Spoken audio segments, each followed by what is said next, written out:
Advtech announced yesterday that it's going to acquire the Maravest Group for 450 million rand. In studio with us to tell us more is Advtech Chief Executive Leslie Maasdorp.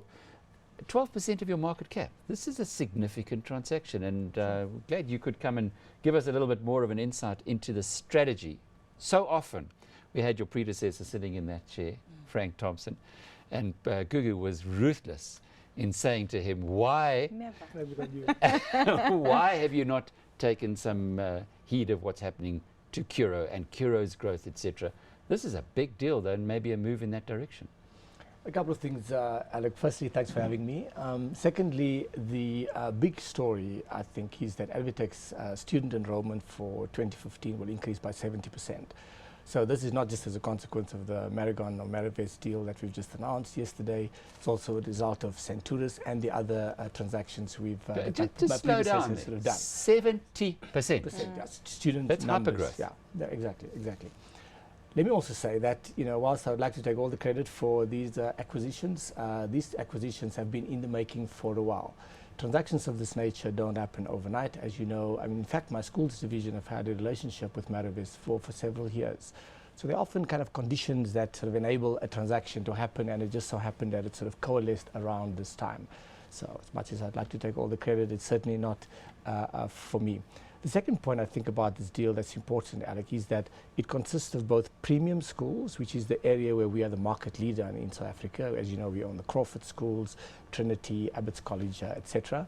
In addition to the sort of premium schools which fit into that mold, Maravest or Maragon Group also own a couple of low-fee and low-fee schools.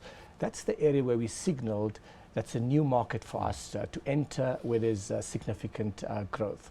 So this will mark our modest entry in that space. So we're going to explore in a real laboratory, actually having to run these institutions, how best to make that model work.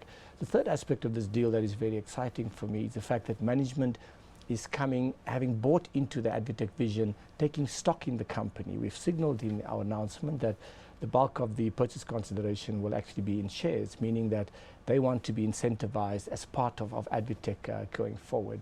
And then finally, what's exciting about the deal is there's an embryonic sort of digital sort of technology company within Maragon that I think is also very exciting. So they kind of create and distribute curriculum content to students, and hopefully we'll be able to do that outside of our school constituency as well. Because the future, as you know, I mean, we spoke about Microsoft before I entered the studio.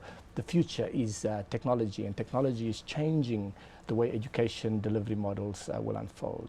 I want to go back to increasing your exposure into the low-fee schools. Doesn't this mean that you have to really fight to get a good deal, because yourself and Curro are looking to move into that market a lot more aggressively? A couple of things. Firstly, I think there's going to be a number of players that will enter the space. Right? There's a massive demand. There's clear evidence, the massive demand for quality education out there. Curro is out there, and I think there'll be several others. There's a new company that will be launching a few schools next year called Pioneer Academy. Spark schools are growing, and then there are several others who have come onto our radar. So whilst the competitive landscape is certainly increasing, but we believe there's significant opportunity. That market is so big, Gugu, that we're not concerned that we'll be sort of, assets will eventually become overpriced as a result of the increasing numbers of players. But you're the market leader, so you really do have the advantage, often as a market leader does, to lose it or just to regather yourself. And it appears as though in the past little while you've been doing that. You've been regathering and looking to how you're going to go forward. You did mention digital.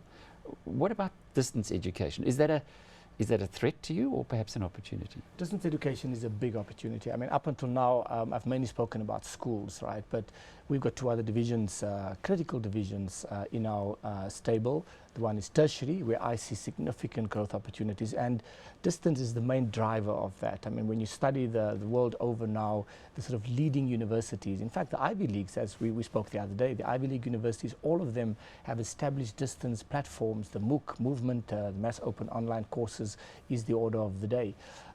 So we at this stage we've invested over the last while in the platforms, right? But we don't have a solid distance offering yet. But that is definitely part of the strategic path for our tertiary division going forward. We could have, think about it, we could have thousands of students from Kenya, Nigeria, English-speaking Africa, throughout the continent, be Advtech students through Varsity College, through our existing institutions in South Africa, if we get the distance platform right. Africa's University of Phoenix. Exactly. I mean, I must actually remember that the Africa's University of Phoenix is a good, because University of Phoenix have actually transformed. If you think about it, in the US, very few people know about the University of Phoenix, but it is, the most. In fact, Google published a study which suggested the most searches actually is for University of Phoenix, and that's because they've managed to establish themselves as a market leader in that space in the US. Hundreds of thousands of students. That's exactly right. In fact, Coursera, the open mass open online sort of most well-known firm, I don't know if you know, but the former president of Yale is now one of the leading lights at Coursera. And they now have 7 million online registered users now. These are not all students, etc. But to capture 7 million people onto your sites, onto your courses, at some stage they will have to monetize that. So there's still experiments going on how best that platform will work. But undoubtedly, we will have to enter that space and grow it onto the continent. Big mindset shift. If you wanted a campus to get 7 million students, imagine you'd need something the size of Johannesburg. That was Advtech Chief Executive Leslie Maasdorp.